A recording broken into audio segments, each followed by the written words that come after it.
The wind sliced through the trees like frozen blades when Jason Ghost Miller opened his eyes. Dried blood crusted on his forehead. A metallic taste coated his tongue. Pain pulsed through his ribs like a warning signal from his own body. But none of that mattered. Because one truth rose above everything else, sharp and merciless. Rebecca left him to die. He tried to move, and a lightning bolt of agony shot down his right leg.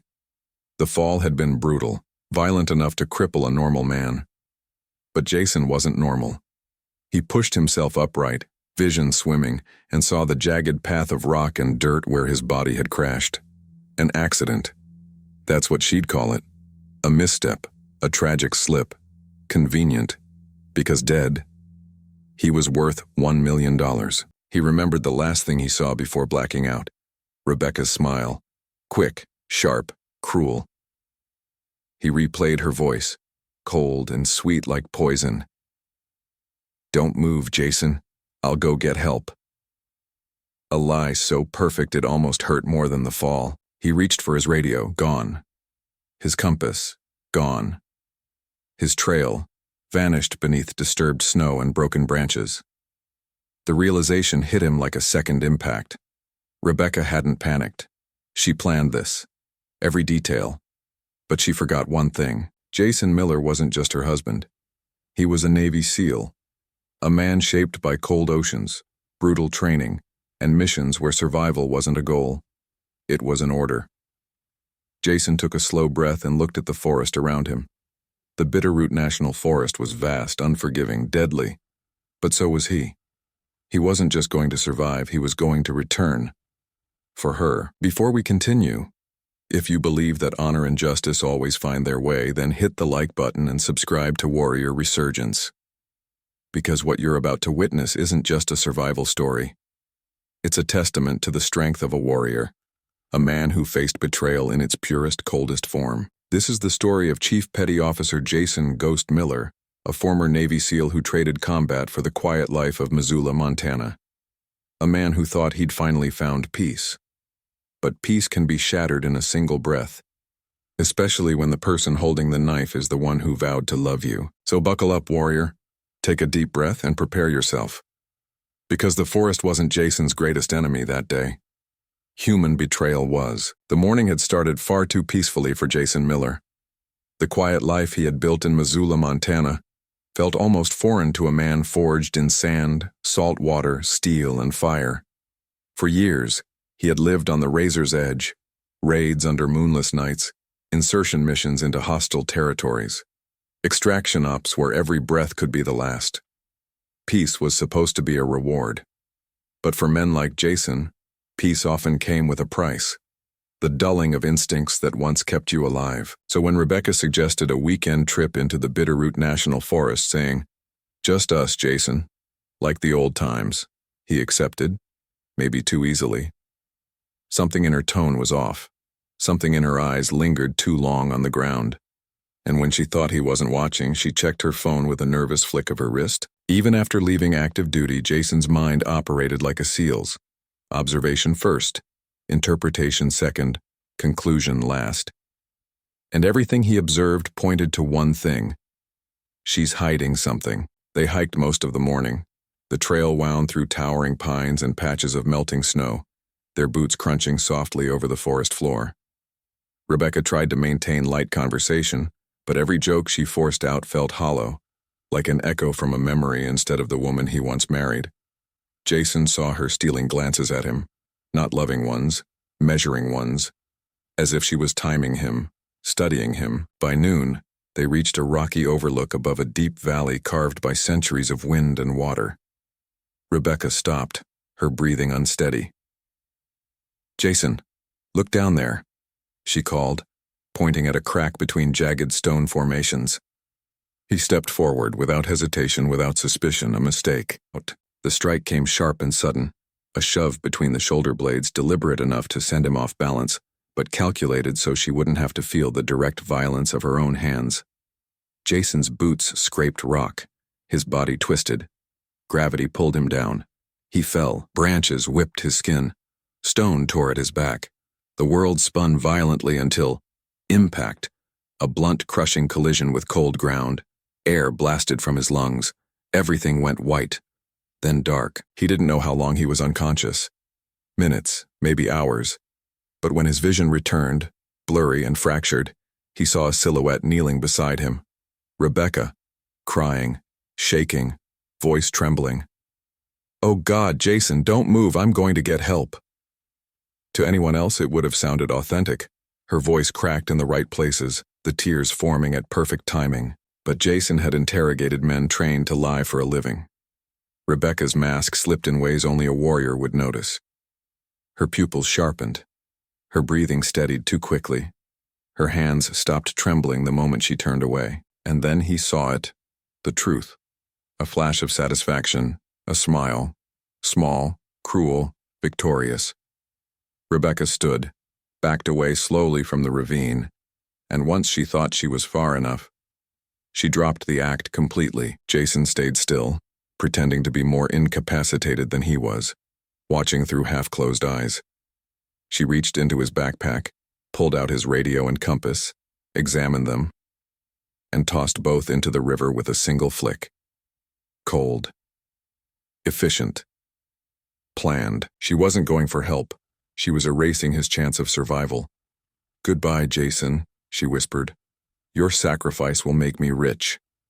Then she walked away, calm, composed, certain he would die before nightfall. Jason lay there, the taste of dirt and blood coating his tongue. The betrayal hurt worse than the injuries, a clean, precise wound straight through the soul. He tried to move. Pain blasted through his side, but he pushed harder, forcing himself upright. His ribs screamed in protest, his leg burned, his breath shook. But he was alive, alive. And that meant something. Rebecca thought she killed her husband, but she forgot who her husband was. Jason ripped a strip of fabric from his shirt and wrapped it around the cut along his ribs. Every seal learns how to patch themselves up with nothing but grit and whatever fabric isn't soaked in blood. Snow began to fall. Shadows stretched across the valley. The temperature dropped. But cold was familiar. Pain was familiar. Darkness was familiar. Jason exhaled slowly, grounding his mind. First priority, shelter. Second, fire. Third, tracking the traitor who walked away. As night fell, Jason built a primitive lean-to between rocks and gathered what dry wood he could find. It took several attempts, his hands stiff, his body shaking, but eventually sparks caught and flame bloomed, a small stubborn defiance against the encroaching cold. The fire's glow flickered across his face, revealing a transformation. The wounded husband faded. The betrayed man hardened. And in his place rose the operator known as Ghost, the SEAL who survived every mission because failure was not an option. Rebecca made one fatal mistake. She left a warrior alive. The first night was a test, not of strength, but of will. In Bud's training, Jason had learned a brutal truth. The human body can break 1,000 times, but the mind decides whether you stay broken.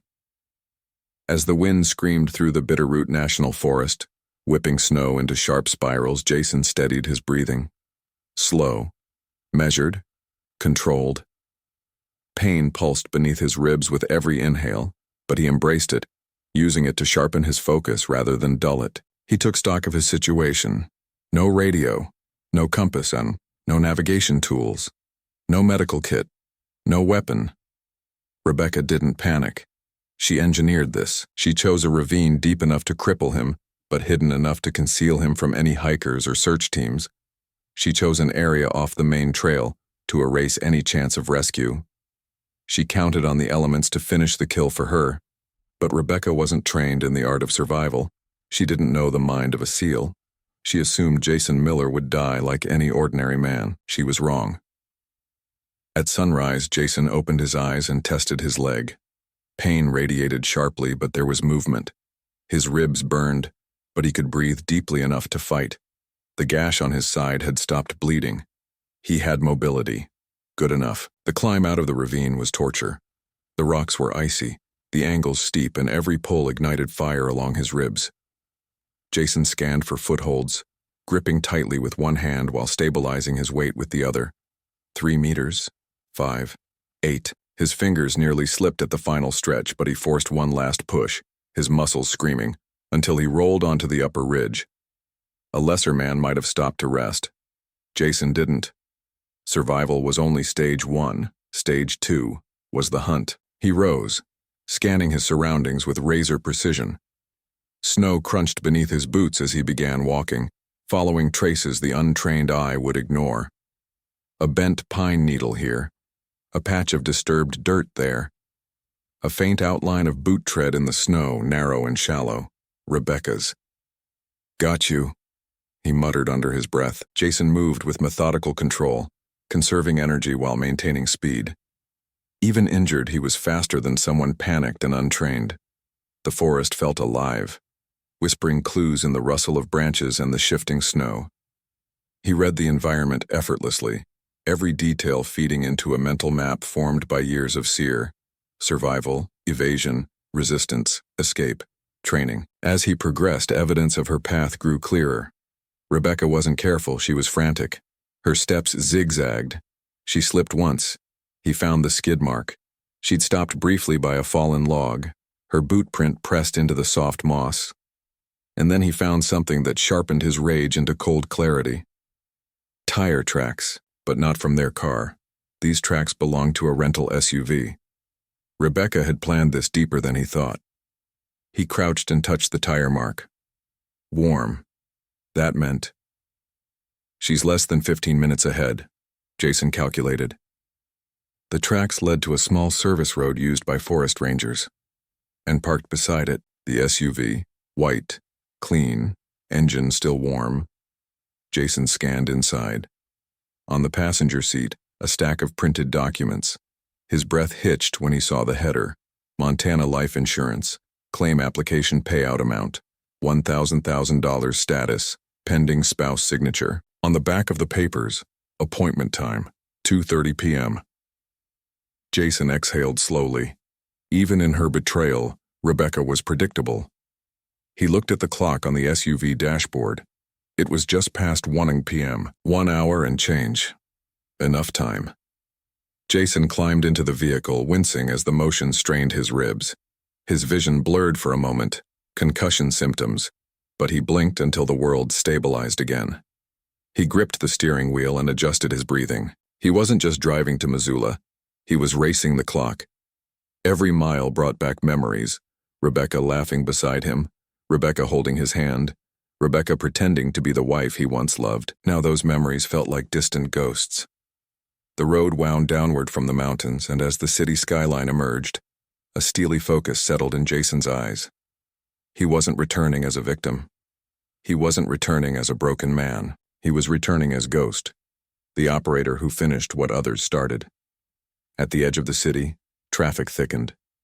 Jason maneuvered through it with soldier-like precision, scanning for threats, predicting patterns, calculating every second lost or gained.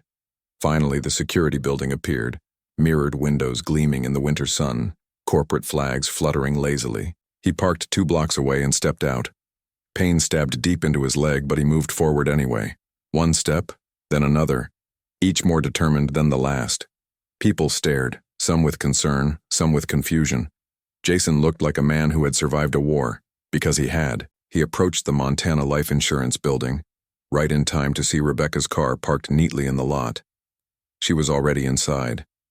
Jason took a breath, rolled his shoulders back, and walked toward the door with the calmness of a man who had accepted every possible outcome. Whatever happened next, Rebecca would not be ready for it. The road into Missoula felt longer than Jason remembered. Maybe it was the blood dried on his skin. Maybe it was the ache spreading slowly across his ribs. Or maybe it was the quiet rage simmering in his chest. A cold, steady fire that kept him focused, despite the pain. The mountains faded behind him as suburban blocks and storefronts came into view.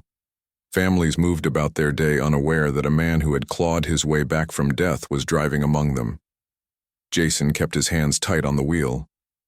The symptoms of a mild concussion pulsed at the edges of his vision, but he pushed through. He'd fought through worse in hostile countries. He could push through this. The digital clock on the SUV's dashboard blinked. 1:52 p.m. Rebecca's appointment was at 2:30 p.m. Plenty of time, if you were anyone but Jason Miller. For him, each minute pressed against his spine like a countdown, a mission clock he could not afford to ignore. As he drove deeper into Missoula, memories surfaced uninvited. The first time he brought Rebecca coffee after her long shift at the clinic.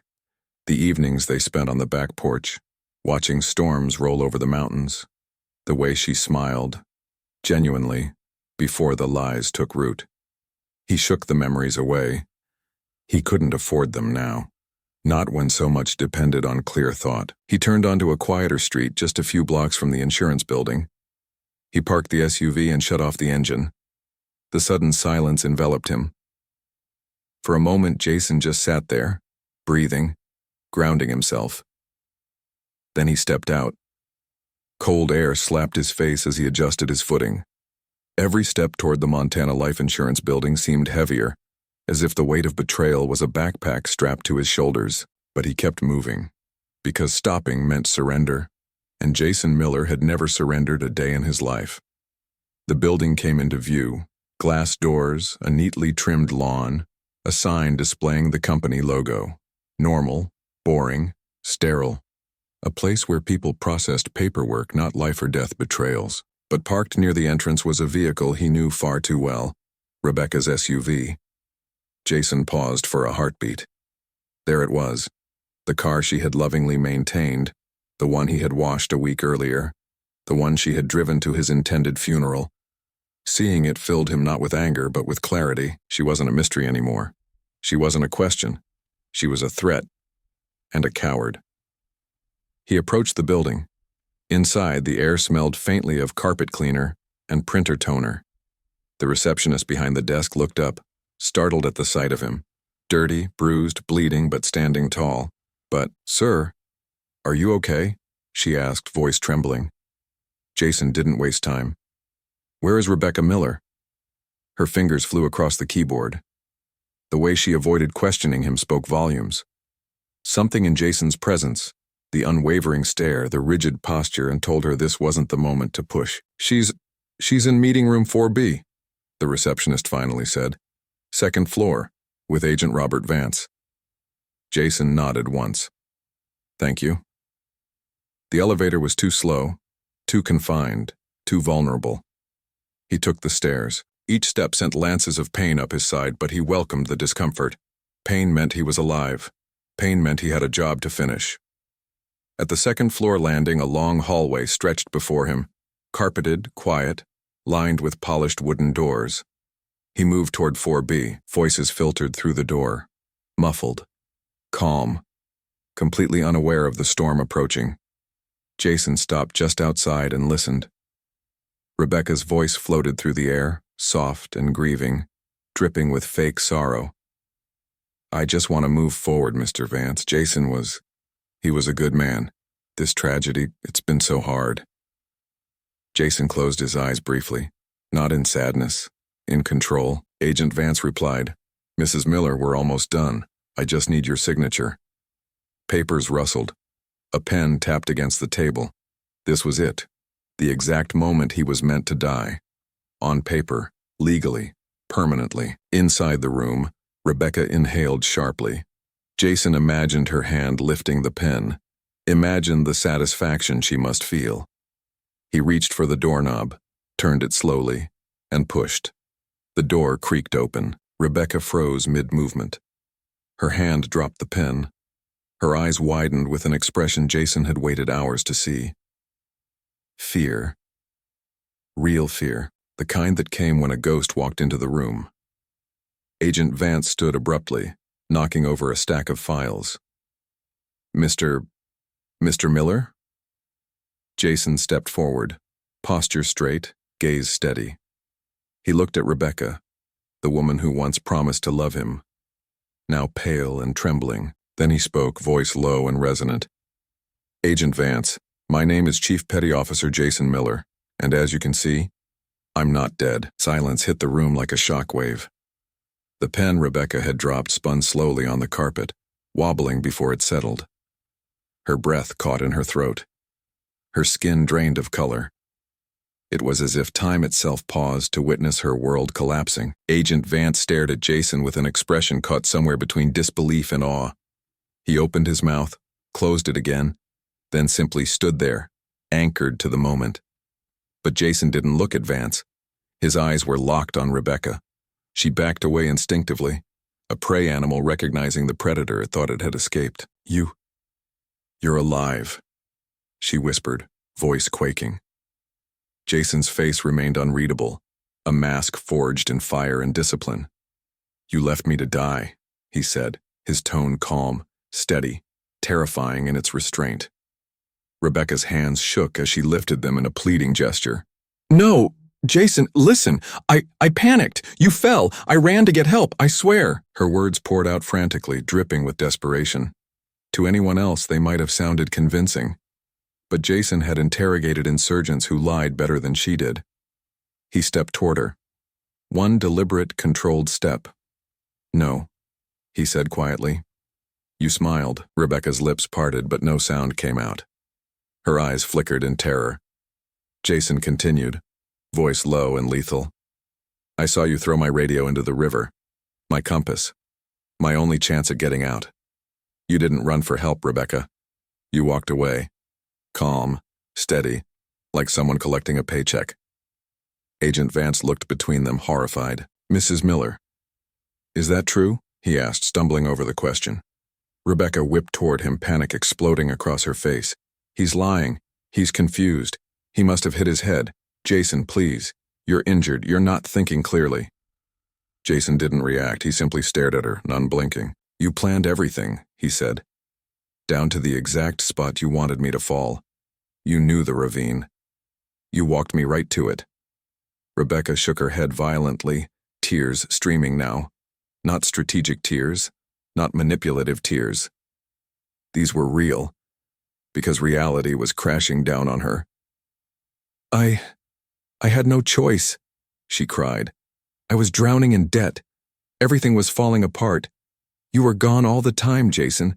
You changed after the military. I didn't know what else to do. Jason's jaw tightened. So killing me was your solution? I didn't kill you, she screamed back, hysteria cracking her voice. Jason's voice dropped into a chilling whisper. Only because I refused to die. Rebecca collapsed to her knees, sobbing. Her facade, the poise, the calm, the sweetness, shattered beyond repair. She looked up at Jason with a broken mix of regret and fear. Agent Vance finally regained control of his senses. Stepping back from the table, he grabbed the phone. I'm calling the police, he said, voice trembling. Mrs. Miller, you are suspected of insurance fraud and attempted murder. Rebecca stared at him, eyes wide. No, please don't. Jason, help me. She reached out, grabbing desperately at the air as if trying to catch a lifeline that wasn't there. Jason took one step back from her reach. I went through hell because of you, he said. The forest tried to kill me. The cold tried to kill me. The fall tried to kill me. But none of it hurt as much as knowing the person I trusted most wanted me gone. Rebecca bowed her head, shoulders trembling. I'm sorry, she whispered. Jason, please, I'm sorry. Jason knelt slowly, ignoring the pain shooting through his ribs, until he was eye level with her. He spoke softly, but his words carried the weight of a lifetime. I don't need revenge, Rebecca. I don't need to hurt you. The truth has already done that. Her eyes squeezed shut as if the words themselves struck her. Footsteps thundered down the hallway. Police officers entered the room, weapons holstered but ready. The lead officer approached Rebecca. Rebecca Miller, he said, you're under arrest for attempted murder and insurance fraud. She didn't resist. She didn't beg.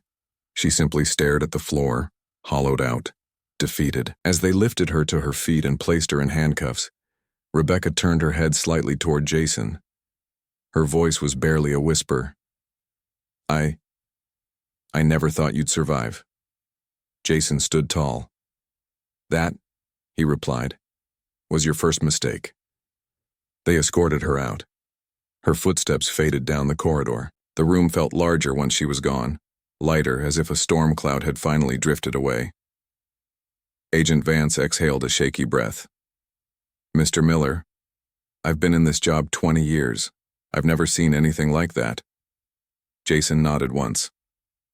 I came back, he said simply, to finish what she started. The door of room 4B closed gently after the officers escorted Rebecca away.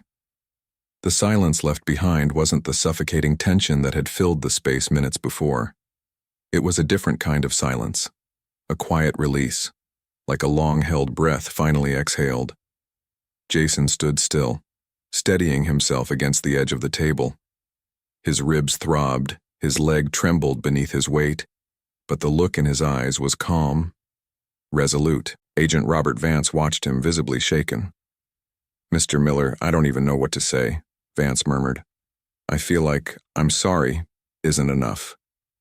Jason gave him a faint, tired smile, the kind a soldier gives after surviving what others can barely imagine. None of this was your fault, Jason replied. Life sometimes drags you into a battlefield you never asked for.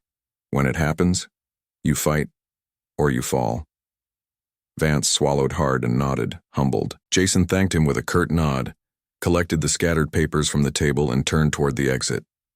Every movement sent a ripple of pain through his injured ribs, but he walked with the controlled discipline of a man who refused to let weakness dictate his steps.